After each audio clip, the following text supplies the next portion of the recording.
What's going on, guys? Welcome back to Bullony Basketball. You guys know I'm here with my co-host Johnny. How have you been this past week, Johnny? It was going well, and then the news, which we'll obviously talk about, was just tragic, heartbreaking, unbelievable. There's really no words to describe exactly what happened, but when that happened, it's kind of like my heart stopped, and without even having known Kobe Bryant personally, it just like left a hole in my stomach, and I almost didn't know how to react for a day or two.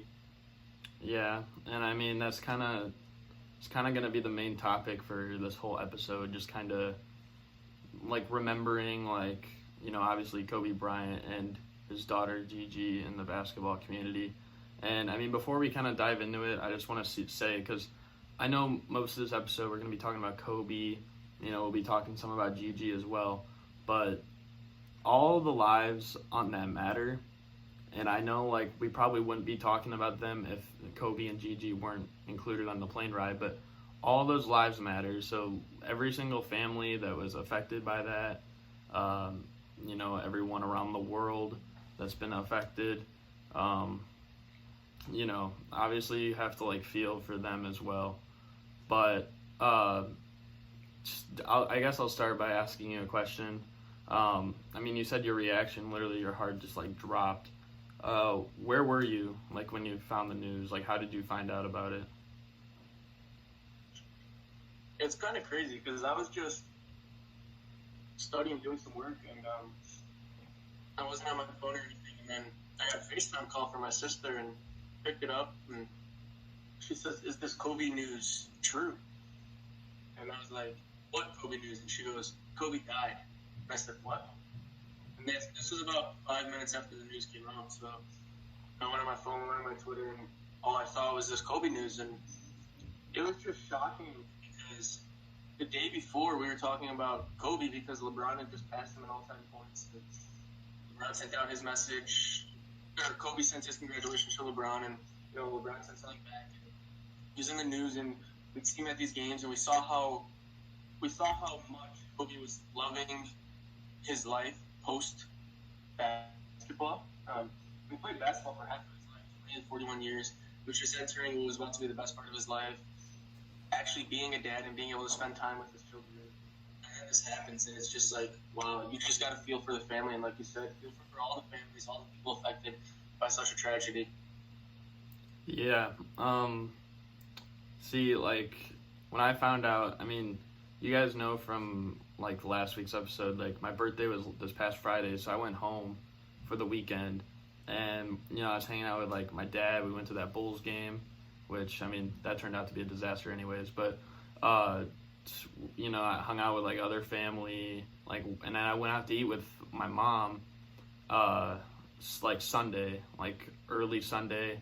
I think it was 11 my time or something, and I got in the car, everything seemed fine, just had birthday cake, got presents, it was awesome, and then I started driving, and I think I was driving for about 40 minutes, and I came to a stop, and so I just checked my phone, and I see my sister says hey, call me, and then I see all these messages or notifications just Kobe, Kobe, Kobe, Kobe, and I'm looking at it, and I opened one up, and it just said it, and I literally couldn't believe it at first. I was just in shock. I was literally screaming, crying. It was sad, and I still had to drive 2 more hours to get back to college, so kind of just going through, I couldn't take my mind off of that, and I don't want to make it seem, I don't want to, because I know it's very emotional, and it's been emotional the past few days, but I want to, I just don't want him to be remembered for, this tragic event, because when we look back at Kobe, he had so many great moments, 2006, he had that, game winner against the Suns, he got revenge on the Celtics in 2010, his final game was insane,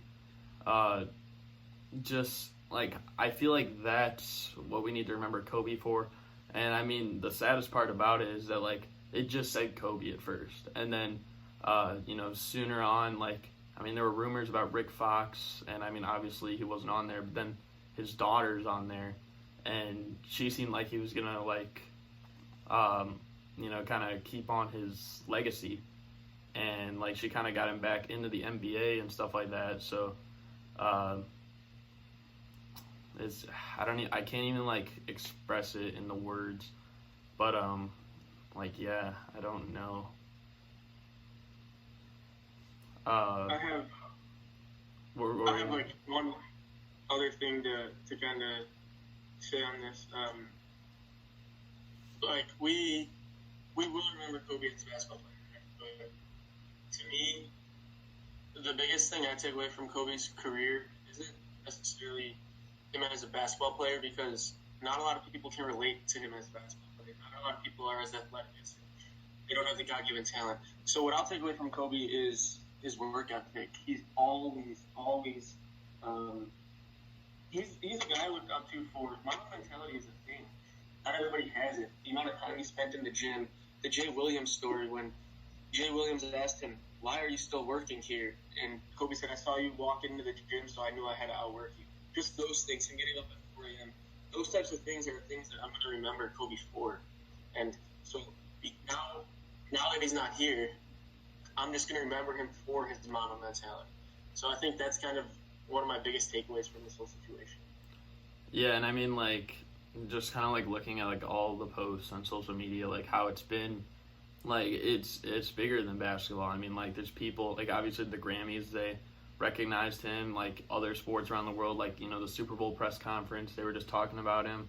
They were honoring him at the Pro Bowl. They were honoring him, like, at a hockey game, I don't remember who the tennis player was that came out, like, in a Kobe jersey. But, like, the point is, like, literally everybody was affected by this. And, I mean, like, I think his inspiration's, like, kind of going around the league, too. I mean, we've seen people, like, going crazy. Like, Chris Middleton just scored 51 points. Bradley Beal scored 47. Like, the Trae Young and Devin Booker, where they combined for, like, 24 shots, 24 makes, and 81 points. Like, that's just, like, I don't think that's, like, a coincidence. And, I mean, at least, like, over the past, I know the first few days, like, I was really emotional about it, but it seems like yesterday and today people are looking at it in a better way, which is what I like to see. Like, they can make kind of jokes about it that are good, because, like, I saw, like, a joke where it's, like, Jesus after 2 days with Kobe, and he's, like, breaking someone's ankles. Or just, like, a joke, I mean, Knicks fans wouldn't like this, but, like, the Knicks will honor him with a 24-game losing streak. Like, that's just something, like, you kind of have to, like, laugh about. And, I mean, it's just really tough. But, yeah, he goes far bigger than basketball. And, I mean, at least for me, when I played basketball for basically almost all my life. But when I started getting into the NBA, like, I mean, that was around the time, like, Derrick Rose was getting in the league because he's my favorite player. But, like, Kobe was running the league then, Like, he was the top dog. It wasn't LeBron, it was after, like, MJ's, like, time at the top. Kind of after, like, Shaq, where he was kind of up there, too. And all those other guys, Tim Duncan, too. But it was literally Kobe. And I still remember, like, watching his finals in 2009, 2010. And it's sad. And it's really sad that, Gigi can't, like, continue on his legacy. But, I mean, obviously, that everything happens for a reason. Sometimes you have to question it. But it's just pretty tough. But I just am happy with how everyone's kind of been inspired by it. And it seems like people are trying to, like, learn from, like, the Mamba mentality for the better. You know what I mean? Yeah, and I mean, that's all we can do now, right? So we should just celebrate him for what he was, and then all of us can just try to live his legacy on and keep it going. And that's all we can do at this moment, so that's all we're going to do.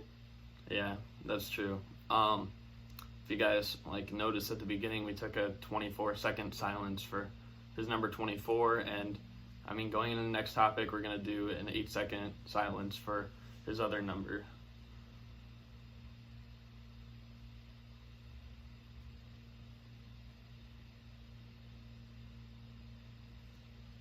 Okay. So, that was tough, obviously, but we're going to have to move on because there were a few other things that happened this past week. So Victor Oladipo, I mean, he just returned. His return, though, against the Bulls wasn't really as stat-heavy as you probably would have expected. Only had like 9 points, but he did come up clutch. And do we think it's going to be some time before he's completely 100%? And what did you kind of see from him the other day against the Bulls? Yeah, I mean, it's been a year or so since he's seen game time, so I expect some rust. I think they held him about 20 minutes. Didn't shoot great from the floor, but he hit the biggest shot of the game. I think it went to overtime, and from there, Pacers won it. So I think they're better off suited this year than they were if he were to get injured beforehand, because they have guys that can take his minutes and ease him in. They have T.J. Warren, they have Jeremy Lamb. Brogdon gets back. They have Aaron Holiday. So I think they're going to be able to ease him in slowly, which is going to help them tremendously. Yeah, I mean, I've been on the record saying if he can get to 100%, I think they're probably the second best team in the East. But, I mean, that's just personally me. Yeah, I mean, he's always been, like, kind of a big-time player, like, for the big shots. And, yeah, it might take some time. I mean, he did have a poor shooting performance the other day, too. I don't know how much he's going to be, shooting like 1 for 7 from three-point range, even though he's not really the greatest three-point shooter. But he's about league average, I'd say, when he's at his best. But, yeah, I mean, when he's back to, like, full form, and, obviously Malcolm Brogdon's been dealing with injuries. Sabonis and Turner, they've been kind of in and out sometimes. This is a scary team. And, I mean, maybe just if T.J. Warren's a little bit more consistent, like, they might have a good argument for probably a top 5 starting lineup in the league, honestly. Like, you don't really see much of a weakness. Yeah, I've always been a fan of the Pacers. They always have the talent, and when they lose, it's always something close. Whether it's the LeBron Cavs when they almost won 2-3 years ago, that went to Game 7. They just don't get the respect that they deserve, but a lot of that is because they're always just one game away from winning a series against a top-tier team. Yeah, I think they're definitely one of the more underrated teams in the league, at least probably one of the most underrated kind of contenders, I'd say. But, I mean, moving on, we're going to talk about a trade that happened this past week. So, seemed like kind of a steal of a trade, honestly. This happened, I believe, last Friday. Willie Cauley-Stein was traded to the Mavericks in exchange for just like a second-round pick.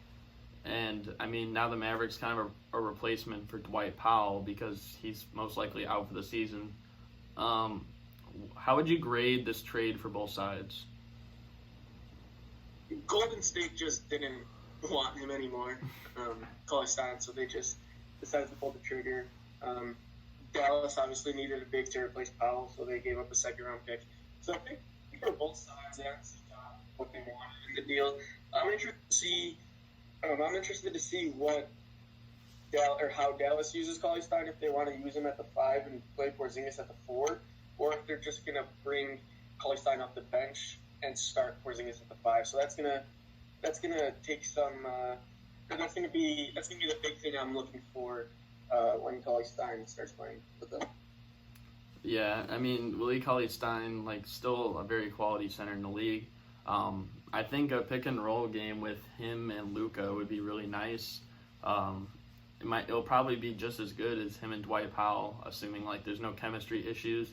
I mean, like we've seen in the past, like even like with the Mavericks, like Rajon Rondo just didn't work out. We thought it'd be like a perfect fit, but I I mean, going back to like the current Mavericks, I think this is a good move for them, especially if you only have to give up a second round pick for a guy like Willie Cauley-Stein, who is not like a star center by any means, but he's probably, I'd kind of compare him to like Robin Lopez in the sense that he's an all right, like not the greatest, kind of below average starter, but like off the bench, he's probably a really good center. And I mean, that was kind of the hole they had. And they're sitting right now like 6 or like just behind the Rockets. I think they could still, kind of get that 5th seed, maybe even 4 if they go on a big run. But I think they just don't want to fall probably to 7th, and get passed by the Thunder.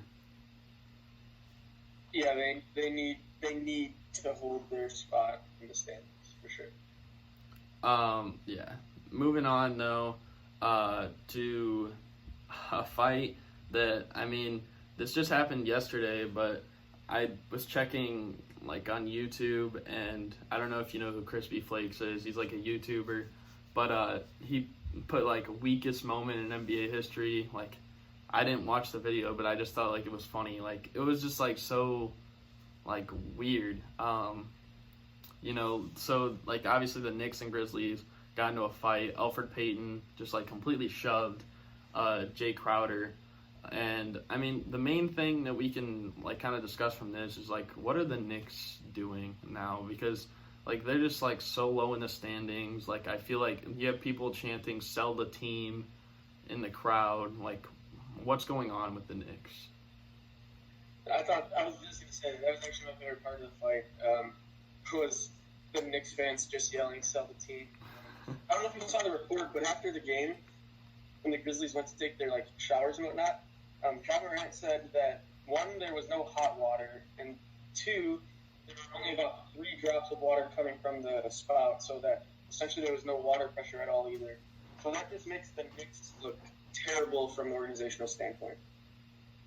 Yeah, I don't even know like where to go with the Knicks. I think it's definitely time for some change. Like, I mean, James Dolan, he's been there way too long, and I mean, the only like kind of success they had in the last like 20 years was, I think, 1 year with Carmelo Anthony, and they couldn't even get past a second round. So clearly it's time for some change.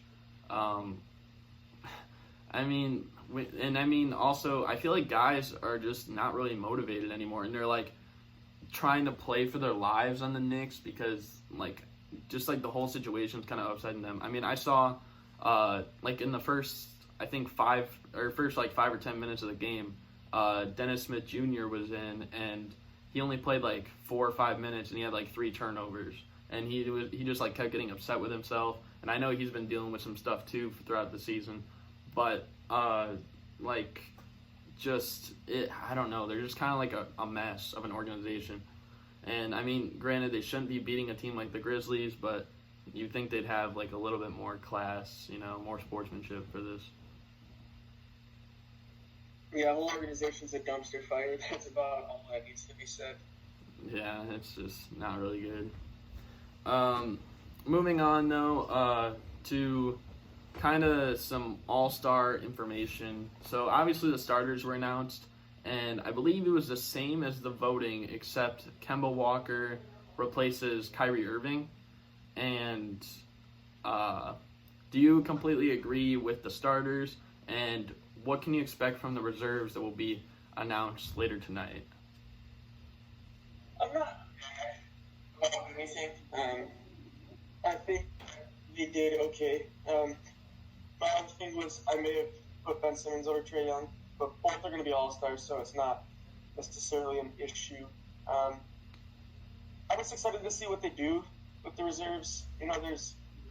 There's about 3-4 lots for each conference, and then from there's about 5 or 6 guys that you got to choose 3 or 4 from. So it's always interesting to see what route everybody ends up taking, but I'm just excited to kind of see what they do.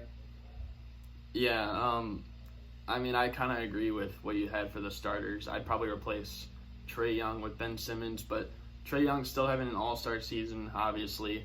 Like, statistically, like, I don't know how many point guards have done this in their second season. I mean, I guess it's kind of bad to say it though, because like Luka is literally doing it. But I mean, if like Luka wasn't playing, I guess this year, like wouldn't have seen this like in probably forever. So I mean, that's just kind of amazing.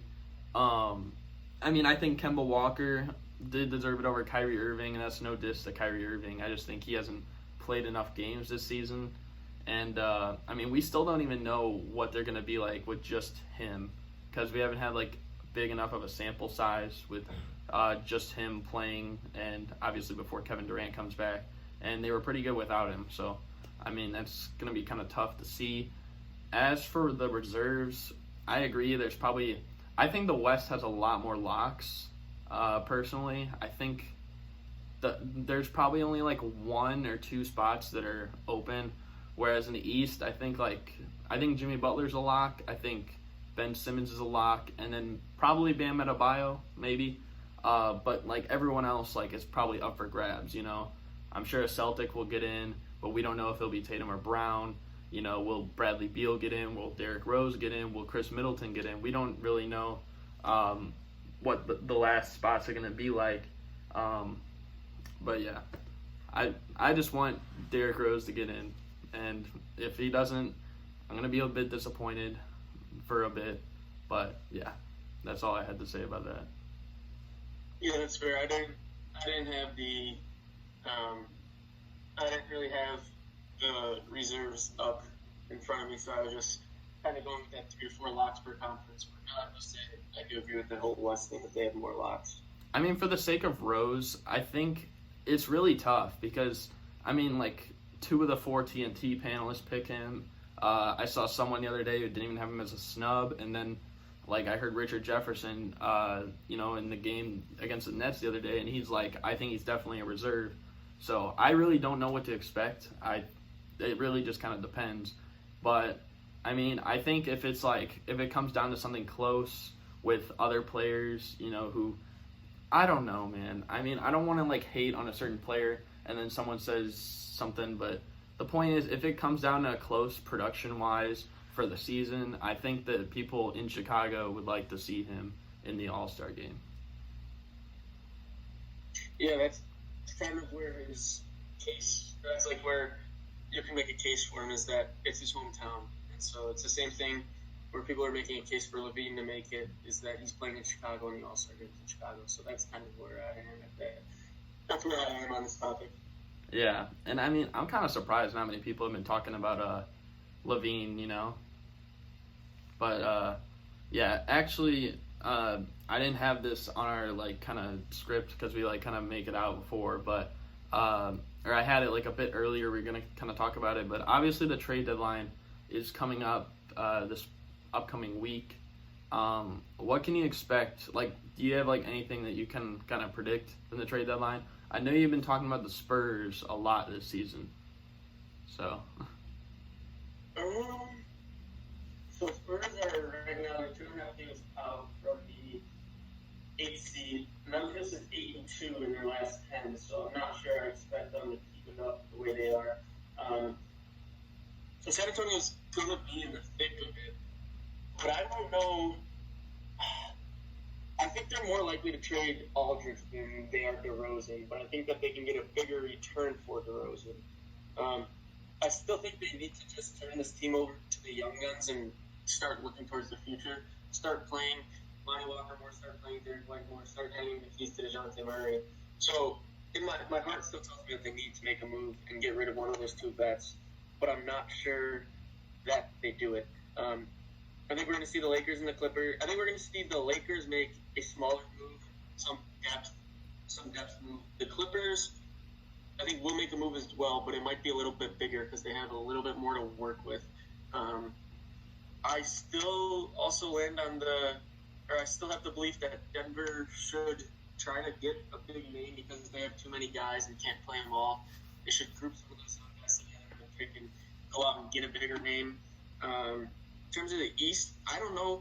Is there anything for Milwaukee to do? Like, unless they're getting a very good player, there's no need to get any depth for the regular season because they're already going 12 deep. Miami's intriguing. Miami could do something. Honestly, I think a lot of this comes down to the Pelicans. If they decide to get rid of Drew Holiday, there's going to be a big market for him, and then we're really going to know what's going to happen. Yeah, I have like two teams that you didn't mention and like two teams that you did that I just wanted to say something about. So like obviously the Nuggets, I feel like the Nuggets have a ton of depth, probably like 13 or 14 guys that could play on basically any single rotation. I wouldn't be surprised if like maybe some of those guys like Torrey Craig or Juan Hernan Gomez, maybe even Malik Beasley end up getting traded. As far as the Pelicans, I mean, you mentioned Drew Holiday. I'm going to be interested to see if JJ Redick gets traded because I've been thinking about that all year, like about his playoff streak, and I just wonder, like, if he's there, like, it's basically like this is it. Like, he's got to make it, with the Pelicans. And if he gets traded, then, he might be saved. But I just think that's interesting. The other two teams that I was thinking of are probably the Philadelphia 76ers. I know they've been playing good as of late without Joel Embiid. I know he just recently came back, but I could see them making a depth move probably. And the one team that I think might try to go for a guy like Kevin Love, who's kind of been in trade rumors a lot, it might honestly be the Rockets just because they've kind of been like up and down. They kind of started off the season like very inconsistent. They've kind of had their ups and downs recently too. And I mean, now James Harden's kind of taken a step down. Russell Westbrook's been playing a bit better. So I wouldn't be surprised if they got a guy like Kevin Love or really just made any move to, I think, either give them more shooting to like just completely outscore everybody or to help them defensively where they kind of lack. That's fair, but at a certain point, the Rockets just don't have any more assets to give up. I don't know what a trade for Kevin Love would look like. I don't know if a trade for Kevin Love is possible. But I think it'd be a good fit for him. I don't know. It might have to be centered around Capella. Who knows? Yeah. The Rockets have done crazy. The Rockets have done crazy things that I'm not going to rule anything out. I was gonna say that it might have to be centered around Capella. Maybe throwing guys like Austin Rivers or Ben McLemore, like one or both of them or something. I don't know, but yeah. I mean, that's kind of just our predictions. But obviously, the show always ends the same way with the daily picks. This past week, I got 3 of the 6 correct. Johnny, you got 2 of the 6 right. And I believe we both picked the Celtics to beat the Warriors tonight. So there's that.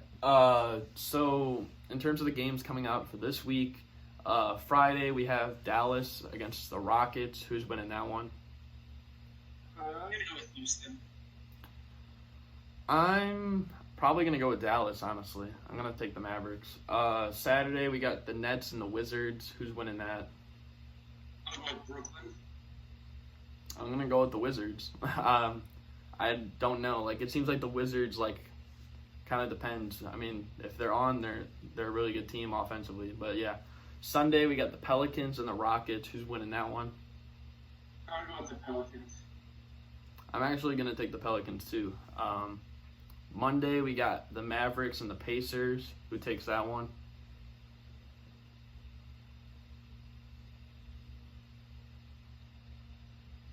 I don't know if you... What'd you say? Okay, I can't really hear Johnny, but between the Mavericks and the Pacers, I'm going to take the Pacers. Did you pick for it, no, or Johnny, or no? Yeah, I'm going to go with the Pacers. Or I'm going to go with the Mavericks. Okay, all right. So he has Mavericks, I have Pacers. Tuesday, we got the Spurs and the Lakers. Who's winning that one? I'm going to go with the Lakers. I'm going to take the Lakers as well. Wednesday, we got the Warriors and the Nets. Who's getting the dub on that one? I'm going to go with the Warriors. That's interesting. I'm going to take the Nets on that one. And then Thursday, to close out the week, we have the Spurs playing against the Portland Trailblazers. Kind of like a battle for possibly a playoff spot type of game. Who's winning that one? I'm going to go with Portland. Yeah, I also have Portland winning that. But yeah, I think that's basically going to do it. Johnny, do you have anything that you wanted to say at the end? Nothing that I can think off of the top of my head. Bench reserves. or the reserve for the All-Star game should be announced soon, so that'll be interesting to kind of dissect who they end up picking. Yeah, I'll be excited to watch that tonight. Obviously, it'll be announced by the time this comes out and you guys see it. But, yeah, I think that's basically going to do it. And, yeah, let the Mamba mentality live on forever. And, yeah, we're out. Peace. Peace.